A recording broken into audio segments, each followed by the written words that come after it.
가장 육묘장에서 지금 많이 신경 써야 될 게 뭐냐면은 아직도 여기는 차광이 없어요. 육묘장 하는데 보면 대체적으로 다 차광해 놓거든요. 무서우니까 그래요. 더위가 무섭기도 하고 병이 올까 무섭기 때문에 그런데 여기는 차광을 안 해놓고 키우다 보니까 범퍼에 심잖아요.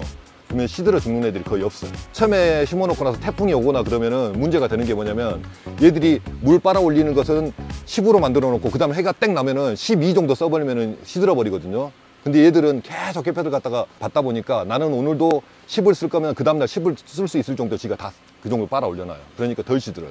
지금 이런 것들은 약해를 받은 거거든요. 그러니까 날씨가 계속 흐린 날이 많거나 그러면은 날마다 뿌릴 수밖에 없어요. 그래야 약해를 받으면 이런 경우들이 생겨요. 근데 대체적으로 봤을 때 제일 많이 봐야 되는 게 중간중간 꺼진 데가 있는가 없는가. 보통 육묘장이 안 된다 그러면은 막 이게 꼴랑꼴랑해요. 모가 막 예를 들어서 이야기할 때 이제 모를 보시면은 이 정도 한 모가 제일 좋다 그러고 막 그러거든요, 사람들이. 크기가 보통 우리가 심을 때쯤 되면은 어느 정도 되냐면 한 열무같이 막 커지거든요. 그런 것들이 안 좋다고 이야기하는데 그것은 뭐 억제를 너무 많이 거는 사람들이 워낙 보기 좋게 키우려고 하는 모들 있죠, 이만한 분들. 그런 모를 보니까 그러는데 실질적으로 가져가면은 별반 차이 없어요. 우리는 이런 이파리를 쓰지 않거든요. 처음에 심어놓고 나면은 다 벗겨내요. 바로 벗기는 게 아니고 뭐 순차적으로 벗기긴 하지만 안 쓰는 거고 그 다음 나온 이파리들도 쓰니까 별로 생각 안 하셔도 돼요. 그리고 여기 지금 보시면 아시겠지만 잎이 앞으로 이렇게 딱 몰았죠. 예. 앞으로 뒤로 안 몰고 앞으로 몰았죠. 그러면은 물이 올라오는 게 좀 부족한 거예요. 이제 서서히 분화를 시키려고 하다 보면 이제 지금까지는 색깔이 그나마 좀 진하잖아요. 다음번에 오면 이제 서서히 비분을 끊을 거예요.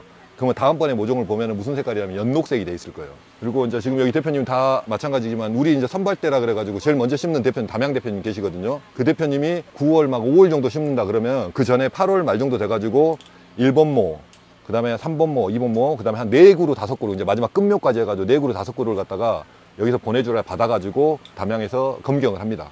검경을 해서 분화가 됐다 그러면 요이동 해가지고 같이 심는 거고 분화가 안 됐다 그러면 또 며칠을 더 둘 거예요. 그런 작업을 안 하고 바로 심어버리잖아요. 그러면은 12월 달까지도 꽃이 안 나와가지고 그날 그의 낭패를 볼 수가 있어요. 그리고 마지막에 이제 저는 여기서 이제 끝이 아니고 9월 전에 또 한 번 더 올 거예요. 심기 전에 날짜를 각자 다 잡을 거거든요. 9월 전에 한 번 더 와가지고 육묘의 상태 한번 보고 그러고 나서 만약에 안 좋다 그러면 여기서도 이제 우리가 몇 년간 지금 거래해왔거든요. 뭐가 안 좋다 그러면 저희들한테 연락을 해줘요. 뭐가 안 좋으니까 빨리 다른 데 구해보자고. 그러면 같이 돌아다니면서 그 물을 구해가지고 심을 수 있어요. 육묘는 딸기 농사의 90%라고 이야기하잖아요. 그 정도로 중요해요. 그러니까 어설프게 육묘를 해가지고 심으면은 그게 낭패를 볼 수가 있으니까 이 부분 신경 쓰셔야 돼요. 저는 육묘를 시킬 때 항상 10% 정도 더 넘게 시키라 그러거든요. 왜 그러냐면은 다 좋을 수는 없어요. 그러면 그 중에 좀 상태가 안 좋다 그러면은 버리고 뭐 예를 들어 지금 800원 넘으니까 800원, 850원까지 하니까 버리고 좋은 거 건전한 걸 심어야지 활착도 빨리 해가지고 심지. 그게 아깝다고 심어놓잖아요. 그러면은 비실비실 해가지고 활착하는데도 오래 걸리고 그게 더 손해예요. 그러고 나서 만약에 남는다 그러면은 저 혼자 잠그다 여놨다가 다음에 죽어가지고 보식하는 사람들 보식할 때 쓰든가 아니면은 보식감료로 구할 사람들이 있거든요. 가져가서 밴드에 올려도 다 다시 팔려요. 그러니까 좀 오버해가지고 심으시면 돼요. 흰가루나 뭐 예를 들어서 그런 것들 그 다음에 또 응애 같은 건 신경 안 쓰셔도 돼요. 본토에 들어가서 우리가 보통 한 4번에서 5번 정도 응애가 없어도 방제를 하거든요.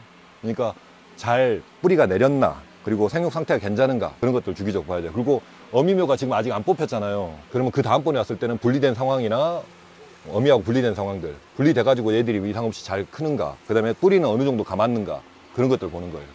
전체적으로 보면은 1번, 2번은 다음에 보면 이제 싫다는 생각이 들어요. 키도 크고 좀 뿌리도 많이 갖고. 근데 여기는 지금 관리를 엄청나게 잘 해놓은 거예요. 저쪽 아래쪽 보면은 저쪽도 육묘장이 쭉 있어요. 아래쪽 보이시죠? 저게 다 이제 이 집 육묘장이에요. 아래쪽으로. 아니 이제 차 타고 내려가면서 쭉 보고 그다음에 제2육묘장이 또 있거든요. 저쪽에 그쪽 들려가지고 한번 보시고. 시간이 없으니까 또 다른 쪽으로 이동해 볼까요? 여기까지 다 예약한 거예요, 그러면은? 여기 우리 이제 순번은 네. 저 위에서부터 내려오긴 하지만 여기도 같은 집 육묘장이야. 아, 육묘장. 약 냄새가 나긴 난다. 네. 어제 약했다는 거. 여기도 보면은 아까 전이랑 똑같지만은 대체적으로 뭐 꼴랑꼴랑한 게 없잖아요 지금. 해발이 높을수록 또 키가 작을 수도 있는데 키는 전혀 문제가 안 돼요. 관부의 굵기가 문제거든요. 근데 잎을 지금 벌써 한 장 더 깠대요. 더 깠으니까 관부는 훨씬 더 굵어질 거예요 아마. 그리고 입구 쪽이 대체적으로 흰가루를 많이 뚫어놨거든요. 근데 아직까지 흰가루도 없네요. 흰가루의 대체적인 증상은 아까심에 잎이 이렇게 말리는 현상이 나와요. 앞으로 수분 부족 오는 거랑 비슷하게. 근데 걔는 이렇게 수분 부족이 오면 이런 식으로 말리는데 흰가루가 오면 하늘 쪽으로 쳐다봐요. 많이 말리면서. 그리고 잎 뒷면을 보면은 사람들 뭐 버즘 핀 것 같이 약간 끼어 있어요. 그러면 이제 거즘 흰가루라고 보시면 돼요. 잡기 엄청 힘들어요 요즘에는.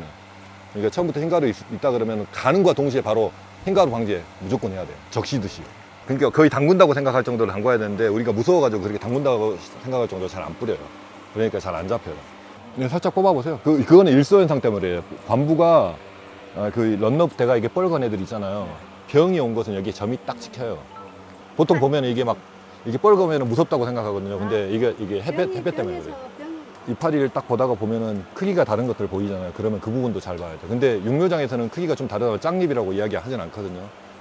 인산질 비료 이제 좀 있으면 뿌리면은 한쪽은 맞고 한쪽은 안 맞고 그러면 한쪽은 좀 작아지고 한쪽은 커지고 그래가지고 좀 짱잎같이 보이거든요. 근데 제가 몇 년간 여기 써보니까 짱잎에 대한 그 걱정도 좀 안 해도 상관없겠더라고요. 육묘장에서 시켜가지고 오거든요. 약품 처리를 하기도 하고 막 그러는데 비분을 끊기도 하고 막 하는데 가장 중요한 게 뭐냐면 야냉 단일이에요.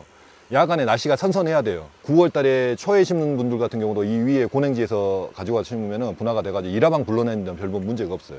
근데 이하방은 너무 빨리 심으면은 또 우리 본토는 야냉 단일이 안 되잖아요. 그러다 보면은 이하방 분화가 늦어가지고 뭐 한 달을 쉬고 한 달 반을 쉬고 그런 경우가 생기거든요. 그러니까 날짜를 다 알아잡긴 하겠지만은 너무 빨리 심으시려고 생각 안 하셔도 돼요. 예전 같은 경우는 10월 달에 심었어요. 10월 달에. 지금에 빨리 심어가지고 척송재배라 그래가지고 9월 달 중순께 심지 예전에는 10월 달 넘어서 거의 심으셨어요. 그러니까 뭐 다른 집에서 심는다 그래가지고 막 걱정해가지고 빨리빨리 심고 그러거든요. 그러면은 하나방을 늦게 따는 결과가 나올지도 모르니까 그 부분은 조금 생각을 하세요. 여기는 좀 그렇네요. 예. 여기 입구 쪽에 상태가 멍청이도 있어 보고. 이런 거는 멍청이구만. 예. 여기는 좀 늦게 받은 건가요? 아니 똑같은데 이게 요동하고 요동 좀 차이는 게 사과밭 바로 옆이니까 약이 좀 날라오는 것 같아요. 약해 같은 거.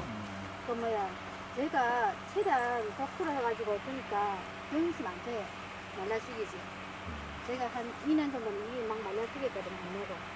그러니까 이동이 지금까지 온 중에 이동이 좀 상태가 그렇네. 이 부분은 좀 신경 써가지고 다음에 한번 봐야 되겠네요. 예. 여기는 공사가 늦게 끝나가지고 제일 마지막에 받았어요.